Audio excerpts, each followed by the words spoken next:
بسم اللہ الرحمن الرحیم ومنها اللہ یکون الاوسط متشابہا فی المقدمتین۔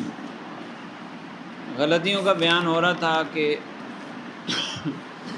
صورت کے اعتبار سے جو غلطیاں پیدا ہوتی ہیں، قیاس کے اندر غلطی لگ جاتی ہے، اس میں سے چوتھی غلطی یہ ہے کہ حد اوسط دونوں مقدموں میں متشابہ نہ ہو، یعنی ایک جیسی نہ ہو۔ حد اوسط دونوں میں ایک جیسی نہ ہو تو غلطی لگ جاتی ہے۔ وہ ایک جیسی کیوں نہیں ہے؟ لاختلافہ بالقوت والفعل، کہ قوت اور فعل کے اعتبار سے اس میں فرق ہوتا ہے۔ وہ بالقوہ اور بالفعل کا فرق ہوتا ہے۔ قوت کا مطلب کہ ابھی ہے تو نہیں لیکن ہو سکتا ہے، اور بالفعل کا مطلب ابھی ہے، تو اس کا فرق ہو جائے تو پھر غلطی لگ جاتی ہے۔ جیسے کہتے ہیں الساکت متکلم، الساکت متکلم، یہ ایک قضیہ ہے، اور دوسرا قضیہ المتکلم لیس بساکت۔ شکل اول اس کو بنائیں تو متکلم حد اوسط ہے، یہ گر جائے گی تو نتیجہ آئے گا الساکت لیس بساکت، اور یہ نتیجہ غلط ہے۔ شے کا شے سے سلب ہو گیا، سلب شے عن نفسہ لازم آئے، اور یہ خرابی کیوں آ رہی ہے؟ کیونکہ جو حد اوسط ہے وہ دونوں جگہ ایک جیسی نہیں ہے۔ یعنی اگر صغریٰ کبریٰ کو سچا مانا جائے تو پھر حد اوسط دونوں میں ایک جیسی نہیں ہے۔ کیسے؟ کہ جو کہا کہ الساکت متکلم، جو خاموش ہے وہ متکلم ہے۔ متکلم کس طرح ہے؟ بالقوہ۔ جو خاموش ہے وہ بالقوہ متکلم ہے، کہ ابھی تو نہیں بول رہا لیکن بول سکتا ہے، تو یہ متکلم بالقوہ ہوا۔ اور کبریٰ کے اندر جو ہے المتکلم لیس بساکت، ساکت ہونے کا سلب ہے متکلم سے، تو یہ متکلم کون سا ہے؟ بالفعل، جو بول رہا ہوگا، جس وقت بول رہا ہوگا اس وقت وہ خاموش نہیں ہوگا۔ تو ایک جگہ بالقوہ، ایک جگہ بالفعل، دونوں قضیوں کا معنی تو درست ہو گیا لیکن نتیجہ غلط آ رہا ہے، کیونکہ حد اوسط ایک جیسی نہ رہی۔ حد اوسط کے لیے ایک جیسا ہونا ضروری ہے، تو گویا کہ یہ قیاس یوں ہو گیا الساکت متکلم بالقوت اور والمتکلم بالفعل لیس بساکت، تو حد اوسط ایک جیسی نہ رہی۔ ومنها اختلال الترکیب بسبب شک وقع بأن القید من الموضوع او من المحمول۔ کہہ رہے ہیں کہ ایک اور غلطی وہ اس اعتبار سے لگتی ہے کہ ترکیب میں خلل پیدا ہو جاتا ہے۔ وہ خلل کیوں پیدا ہوتا ہے؟ بسبب شک، ایک شک پیدا ہوا کہ ترکیب کے اندر، قضیے کے اندر ایک قید ذکر ہے، تو شک پیدا ہوا کہ وہ قید کس کا حصہ ہے، موضوع کا حصہ ہے یا محمول کا حصہ ہے۔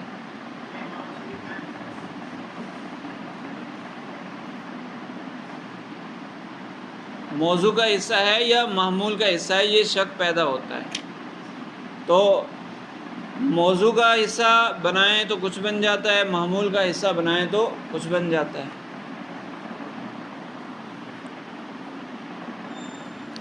جیسے مثال اس کی دی کہ الانسان وحدہ ضاحک اور کل ضاحک حیوان، تو اب اس کا نتیجہ اگر اسی طرح سیدھا لیں تو نتیجہ یہ آئے گا کہ الانسان وحدہ حیوان، یہ نتیجہ غلط ہے۔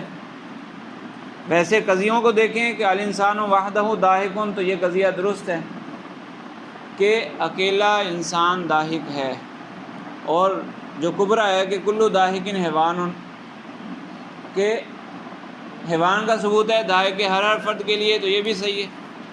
تو نتیجہ آئے گا کہ انسان اکیلا حیوان ہے، تو یہ تو درست نہیں ہے، کیونکہ انسان کے علاوہ دیگر افراد بھی حیوان ہوتے ہیں۔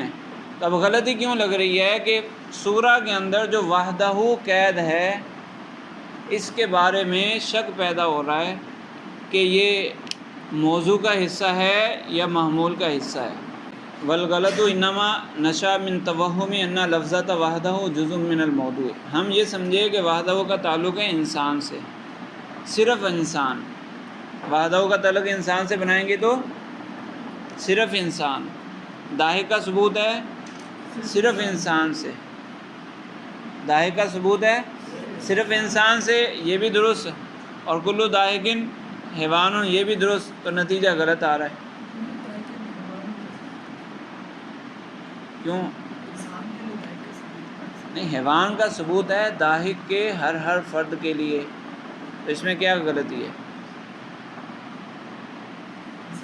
حیوان کا ثبوت ہے داہک کے ہر فرد کے لیے، جو داہک کا فرد ہوگا وہ حیوان ہوگا یا نہیں ہوگا؟ انسان ہوگا تو حیوان بھی تو ہوگا نا۔ تو غلطی یہ پیدا ہو رہی ہے کہ ہم یہ سمجھے کہ وحدہ کا تعلق ہے انسان سے، حالانکہ وحدہ کا تعلق انسان سے نہیں ہے بلکہ داہک سے ہے۔ وہ کس طرح کہ یہاں پر وہ جو رابطہ ہوتا ہے وہ یہ نکلے گا کہ الانسان ہوا وحدہ داہک، الانسان ہوا وحدہ داہک،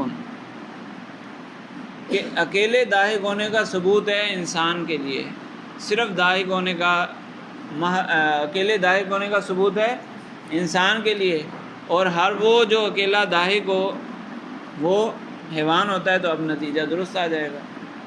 والغلط انما نشا من توہم ان لفظۃ وحدہ جزء من الموضوع، غلطی اس لیے پیدا ہوئی کہ یہ وہم لگا تھا کہ لفظ یہ جو وحدہ کا لفظ ہے یہ موضوع کی قید بن رہا ہے۔ ولو جعل جزءا من المحمول، اگر اس کو محمول کا جز بنا دیں تو وکیل الانسان ہوا وحدہ، ہوا وحدہ داہکن، ہوا رابطہ ہے تو رابطے سے پہلا موضوع ہوتا ہے اور رابطے کے بعد محمول ہوتا ہے، تو وحدہ کا تعلق پھر کس سے ہوا؟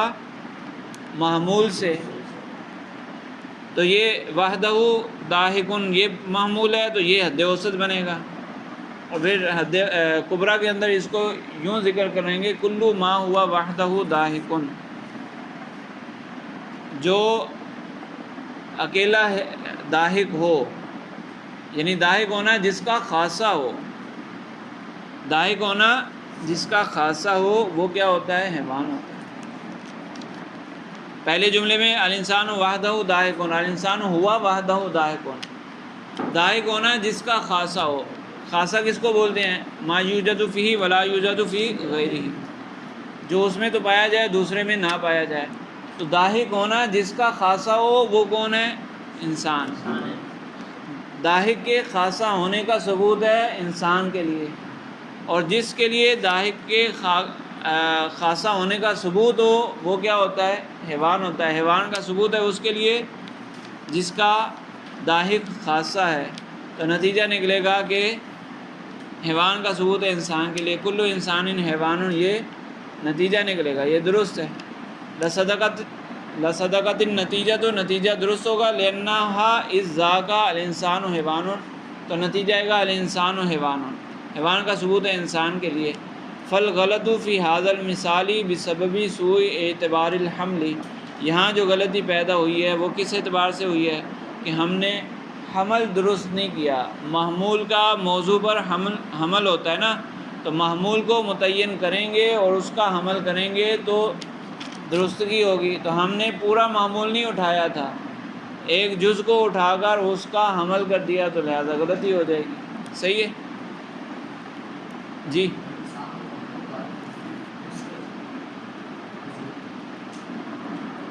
قضیے کا کون سا؟ وحدہ داہکن، یہ اس اعتبار سے درست ہے نا کہ داہک کا ثبوت ہے انسان کے لیے، وحدہ اس کا حال بنے گا اس حال میں کہ وہ انسان اکیلا ہے، یعنی داہک کا ثبوت صرف انسان کے لیے ہے۔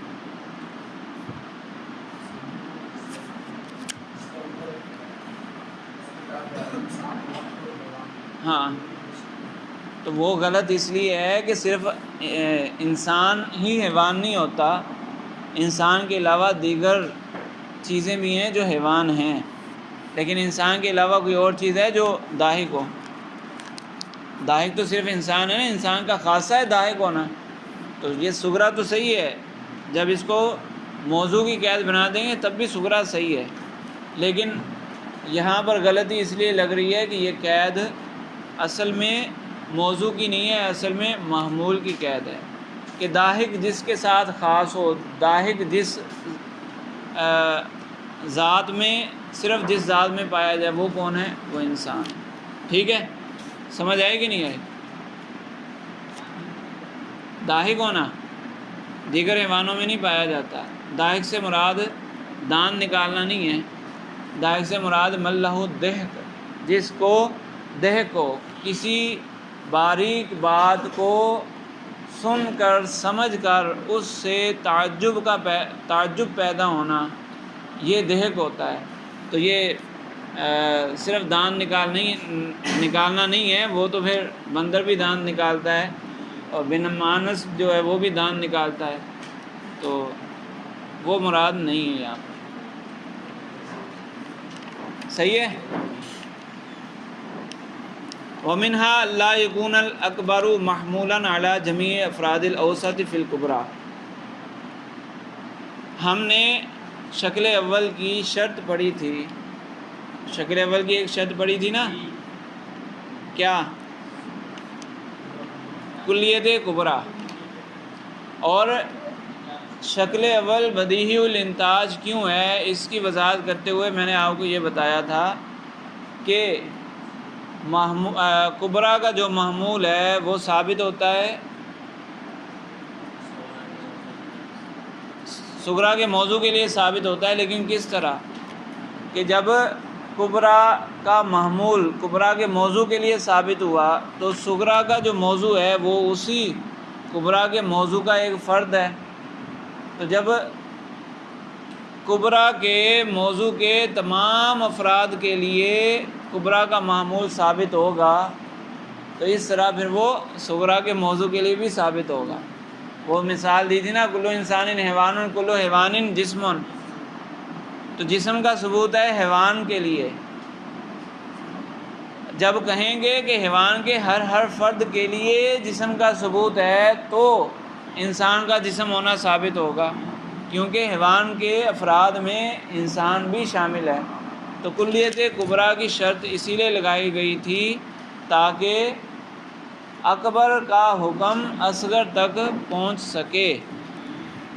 تو کہنے کہ اگر اس شرط کا لحاظ نہ رکھا جائے، کبریٰ کلیہ نہ ہو، تو پھر بھی غلطی لگ جاتی ہے۔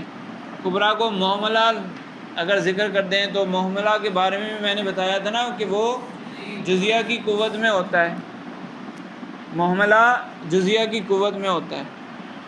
وَمِنْهَا لَا يَكُونَ الْأَكْبَرُ مَحْمُولًا عَلَى جَمِيعِ أَفْرَادِ الْأَوْسَطِ فِي الْكُبْرَى۔ اسی بات کو انہوں نے ان الفاظ میں بیان کیا ہے کہ اکبر وہ حد اوسط کا محمول نہ بنے کبریٰ کے اندر، تمام افراد کے لیے محمول نہ بنے، حد اوسط کے تمام افراد کے لیے محمول نہ بنے۔ جیسے اس کی مثال کلو انسان حیوان، یہ صغریٰ ہے، اور الحیوان عام یا الحیوان جنس یا الحیوان مقول علی کثیرین مختلفین بالحقائق فی جوابی ما ہوا۔ کوئی بھی معمول بنا دو تو الحیوان جو ہے یہ الحیوان موضوع، اور آگے جو تین معمول دیے ہیں تین میں سے کوئی ایک بنا دو معمول، یہ کون سا معمول بنے گا؟ یہ کون سا قضیہ بنے گا؟ قضیہ تبعیہ بنے گا، یا اس کے علاوہ کوئی اور لگائیں گے تو وہ محملہ بھی بن جائے گا۔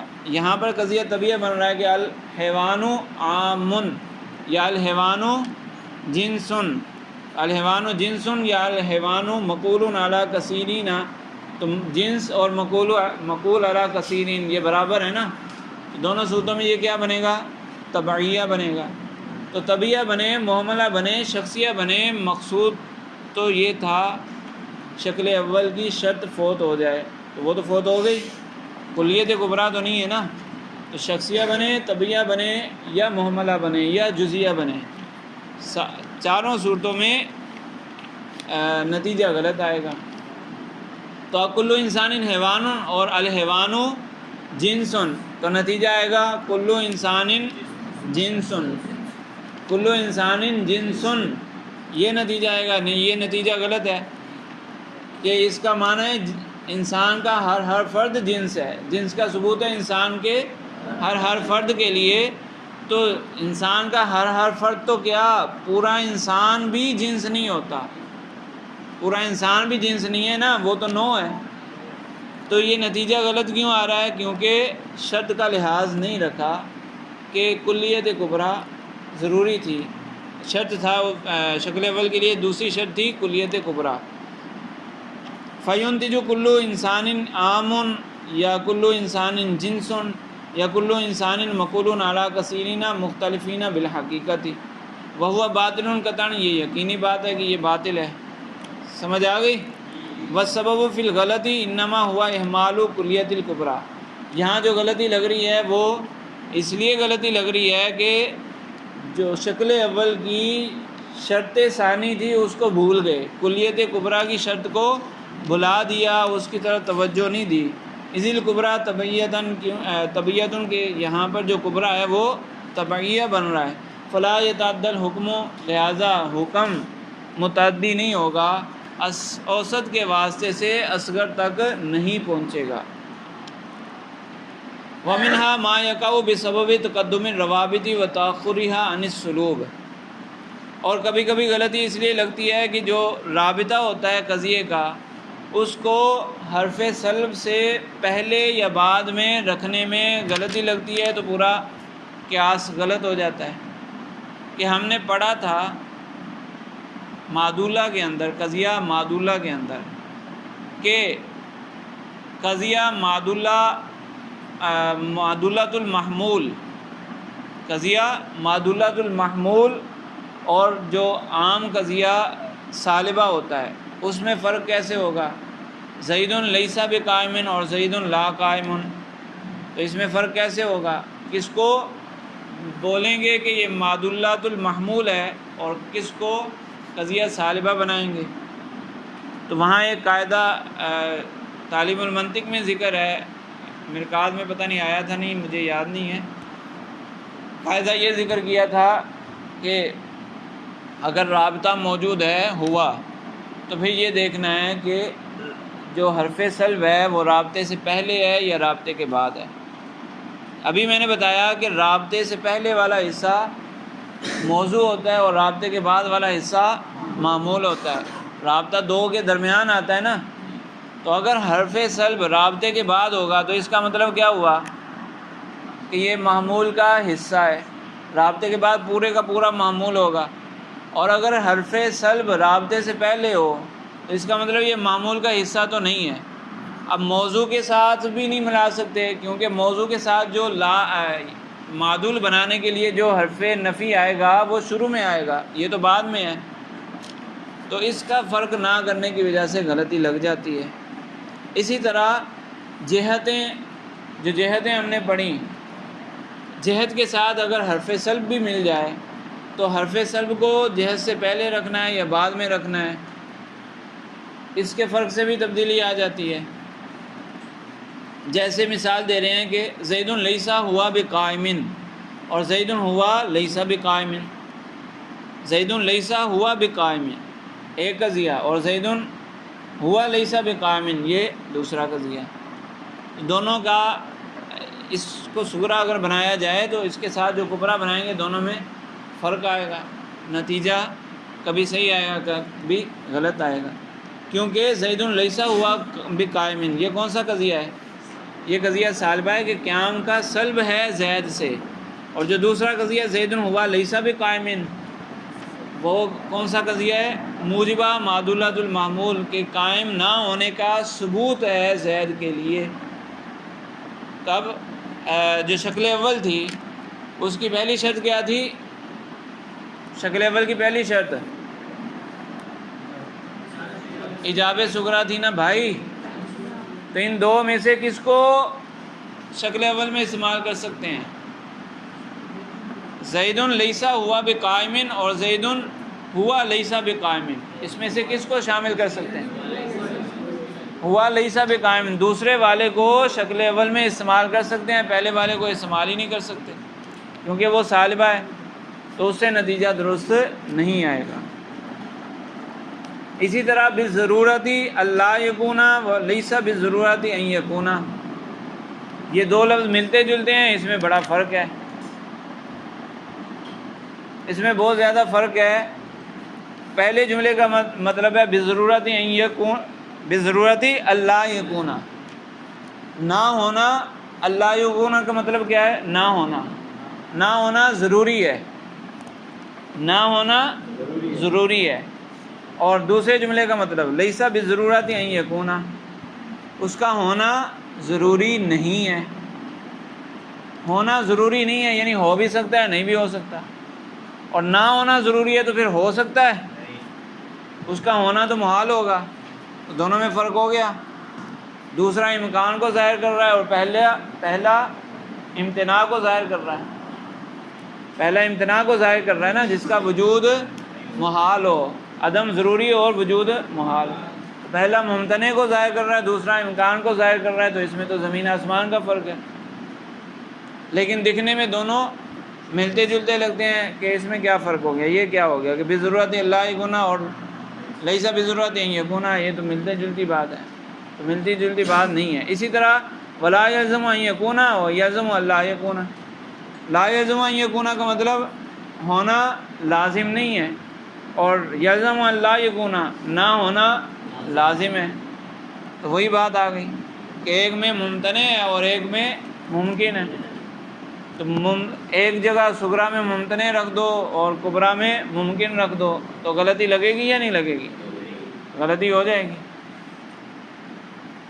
اسی طرح وتکسر السلوبی من ھذا الباب، سلب کا کثرت سے ہونا وہ بھی اسی باب سے ہے. جب سلب کئی سارے آ جائیں تو غلطی واقع ہو جاتی ہے، تو وہ بھی یہیں شامل ہوگی. وہ جو آپ نے قاعدہ پڑھا کہ مائنس مائنس کیا ہوگا، اور مائنس مائنس مائنس، اچھا مائنس مائنس پلس اور مائنس پلس مائنس، تو دو مائنس سے مائنس مائنس پلس، پھر اس کے اوپر مائنس آیا تو اب کیا ہوگا؟ مائنس. تو جو مائنس ایون میں ہوگا وہ اس کا نتیجہ پلس نکلے گا، اور جو مائنس اوڈ میں ہوگا وہ مائنس ہوگا. جو اوڈ میں ہوگا وہ مائنس ہوگا. 3 دفعہ مائنس آ جائے، 5 دفعہ مائنس آ جائے، 7 دفعہ مائنس آ جائے تو نتیجہ کیا نکلنا ہے؟ اور 2 دفعہ آئے، 4 دفعہ آئے، 6 دفعہ آئے، 8 دفعہ آئے، پلس آئے گا. اب جب زیادہ ہو، 1 دفعہ مائنس ہے تو اس کا لحاظ کرنا تو آسان ہے. جب 3-4 دفعہ ہو تو کبھی ایسا ہوگا کہ صغریٰ میں 3 دفعہ اور کبریٰ میں 4 دفعہ، تو غلطی لگ جائے گی کہ دیکھنے میں تو ایک جیسے ہیں لیکن نتیجہ غلط آئے گا. جی کیا ہو گیا؟ پلس کی تو بات ہی نہیں کی، صرف مائنس کی بات کی ہے. پلس کی بات ہے ہی نہیں نا، پلس ویسے ہوتا ہی نہیں ہے. یہ جو یہاں ذکر کیا جا رہا ہے نا، تو تعدد سلب میں ہو سکتا ہے، پازیٹیو میں تعدد ظاہراً نہیں ہو سکتا. جیسے آپ قضیہ سالبہ معدولۃ الطرفین اگر دیکھیں تو اس میں 3 دفعہ نفی آ جاتی ہے، 3 دفعہ نفی آ جاتی ہے نا. اللہ حی لیس بلا جماد، اللہ حی صحیح ہے، لیس بلا جماد یا لیس بلا عالم، تو 3 دفعہ نفی آ گئی نا.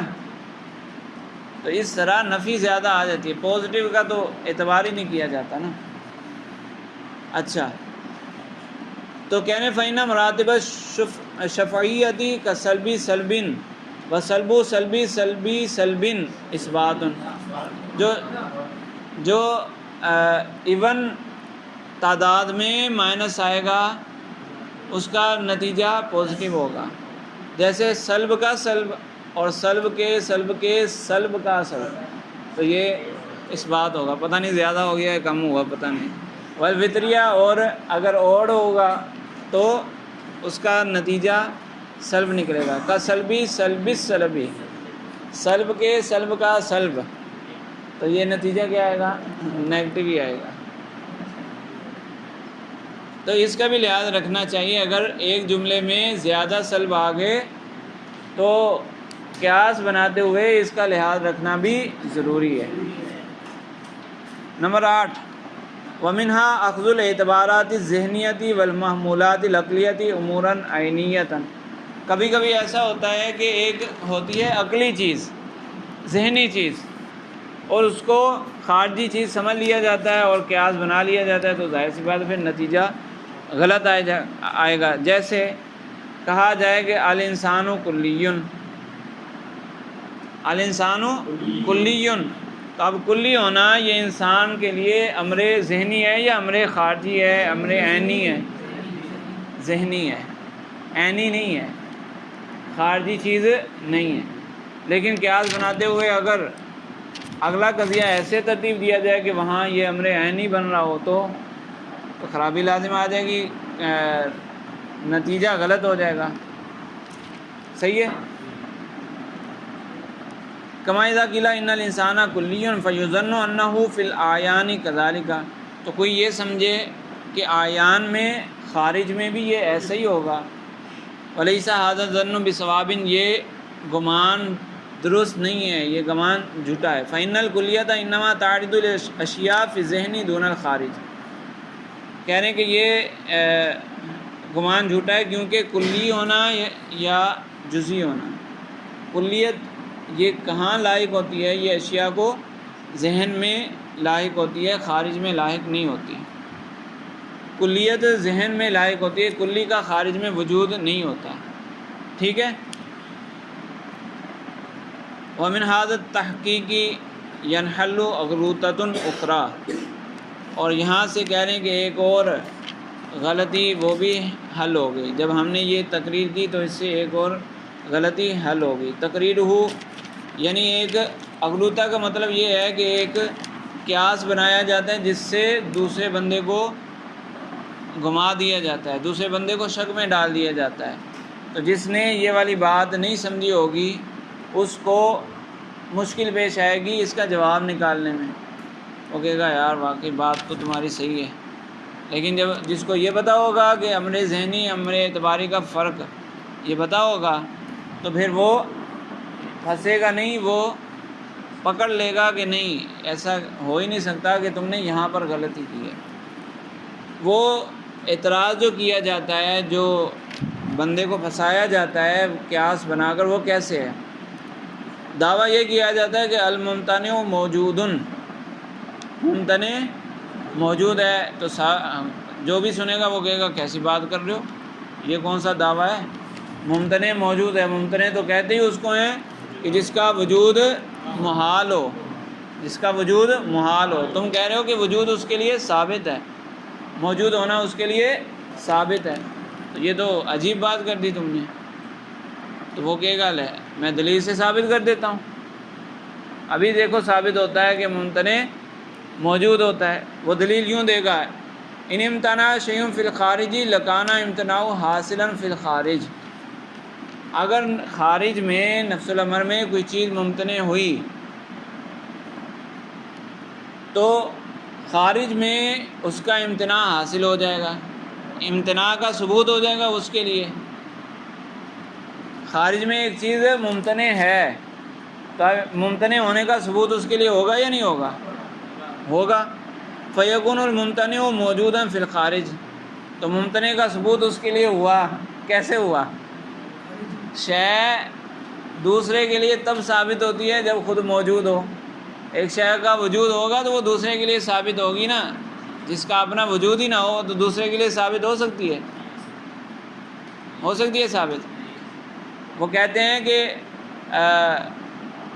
شے کا دوسری کے لیے ثبوت یہ فرع ہے شے کے اپنے وجود کی، کہ اپنا وجود ہو تو پھر وہ دوسرے کے لیے ثابت ہوگی۔ تو تم نے کہا کہ ممتنع ہے، چلو ہم مان لیتے ہیں کہ ایک چیز ممتنع ہے، نفس الامر میں وہ ممتنع ہے، تو یہ بتاؤ کہ ممتنع ہونا اس کے لیے ثابت ہوگا یا نہیں؟ تم خود اس کو ممتنع کہہ رہے ہو نا، تو ممتنع ہونا اس کے لیے ثابت ہو گیا، ممتنع ہونا ثابت ہو گیا، تو ثابت تبھی ہوگا جب اس کا اپنا وجود ہوگا۔ تو کیا ہوا کہ ممتنع موجود ہو گیا، ممتنع موجود ہو گیا۔ فیکون الممتنع موجودا فی الخارج، ممتنع خارج میں موجود ہوگا، فیلزم وجود الممتنع، ممتنع کا وجود لازم آئے گا، وہو باطل قطعا، ہے یہ محال بات، کیونکہ کہا تھا نا کہ ممتنع کی تعریف ہی کیا ہے کہ جس کا وجود محال ہو۔ تو اب وہ یہ چکر چلائے گا تو سامنے والا بندہ سوچ میں پڑ جائے گا، بات تو تم صحیح کر رہے ہو، بات تو صحیح کر رہے ہو کہ کسی شے کے لیے امتناع ثابت ہوگا، تو امتناع تبھی ثابت ہوگا نا جب اس کا اپنا وجود ہوگا، تو اس کا مطلب ممتنع موجود ہو گیا، بات تو صحیح ہے، ممتنع ہے، تو پھنس گئے۔ جب یہ چیز پتہ نہیں ہوگی تو پھنس جائیں گے، لیکن اس کا حل ہے، کہہ رہے ہیں وجہ الانحلال ان الامتناع اعتبار ذہنی، جو کہا تھا کہ پہلا قضیہ جو بنایا نا کہ اگر خارج میں کوئی چیز ممتنع ہوگی تو امتناع اس کے لیے ثابت ہوگا، تو بھائی وہ خارج میں تھوڑی ثابت ہوتا ہے، ممتنع ہونا خارج میں تھوڑی ثابت ہوتا ہے، یہ تو ایک ذہنی چیز ہے، ایک ذہنی معنی ہے، تو وہ ذہن میں ثابت ہوگا، خارج میں نہیں۔ تو زیادہ سے زیادہ جو تم ثابت کر سکتے ہو وہ کیا ہے کہ ذہن میں ممتنع موجود ہے، تو کر لو موجود، کیا ہو جائے گا اس سے؟ ہم نے جو ممتنع کی تعریف کی وہ یہی تھی کہ جس کا خارج میں وجود محال ہو، تمہارے ذہن میں وجود محال نہیں کہا تھا، تو تم نے اپنے ذہن میں بنا لیا تو بنا لو، کیا مسئلہ ہے؟ فرماتے ہیں ان الامتناع اعتبار ذہنی، ممتنع ہونا یہ ایک ذہنی چیز ہے، لا یلزم من اتصاف شیء به وجودہ فی الخارج۔ اگر ہم نے کہہ دیا کہ ایک چیز ممتنع ہے، جیسے شریک باری تعالیٰ ممتنع ہے، ایک چیز ہم نے کہہ دیا نا ممتنع، شریک باری تعالیٰ کو ممتنع کہہ دیا، تو اس سے یہ کہاں سے لازم آیا کہ امتناع خارج میں پایا جائے گا جو شریک باری تعالیٰ کے ساتھ لگا ہوگا؟ شریک باری تعالیٰ بھی نہیں ہے اور امتناع بھی نہیں ہے، خارج میں شریک باری تعالیٰ بھی نہیں ہے، امتناع بھی نہیں ہے، یہ تو ایک فرضی چیز ہے، ذہنی چیز ہے۔ تو کہنے ہیں کہ ہم نے اگر لا یلزم من اتصاف شیء بہ، شے سے مراد لے لو شریک باری تعالیٰ، کہ اگر ہم نے شریک باری تعالیٰ کو ممتنع سے متصف کر دیا تو اس سے یہ کہاں سے لازم آیا کہ وجودہ فی الخارج؟ پہلی بات تو یہ کہ اس شے کا خارج میں وجود کہاں سے آیا، جس کے لیے یہ صفت بنا رہے ہیں نا، موصوف خارج میں کہاں سے آیا؟ ہم نے کہا شریک باری تعالیٰ ممتنع ہے، شریک باری تعالیٰ کے لیے ممتنع کا ثبوت ہے، تو شریک باری تعالیٰ موصوف ہوا اور ممتنع ہونا صفت ہوئی، تو پہلے تو موصوف کا وجود دکھاؤ، موصوف کا وجود ہو پھر صفت اس کے ساتھ لگے گی نا، تو موصوف کا ہی وجود نہیں ہے تو پھر صفت کا اپنا وجود اور صفت کا اس موصوف کے ساتھ وجود، یہ تو بعد کی باتیں، صحیح ہے؟ تو کہہ رہے ہیں اس سے یہ لازم نہیں آتا وجودہ فی الخارج، اس شے کا خارج میں وجود، شریک باری تعالیٰ کا خارج میں وجود یہ لازم نہیں آتا، لیلزم وجود المتصف بھی فی الخارج، کہ اگر شریک باری تعالیٰ کا خارج میں وجود ہوتا تو پھر اگلی بات کرتے ہیں نا کہ جو وصف اس کے ساتھ لگا ہوا ہے وہ بھی خارج میں موجود ہے، وہ تو بعد کی بات ہے، تو یہ اس سے کوئی لازم نہیں آتا۔ تو اعتبار ذہنی اور اعتبار خارجی، امر خارجی، امر عینی، اس کا فرق معلوم ہوگا تو اس اغلوطے سے بچ جائیں گے، اور اگر نہیں پتہ ہوگا تو پھنس جائیں گے، ٹھیک ہے؟ چلیں یہاں تک کافی ہے۔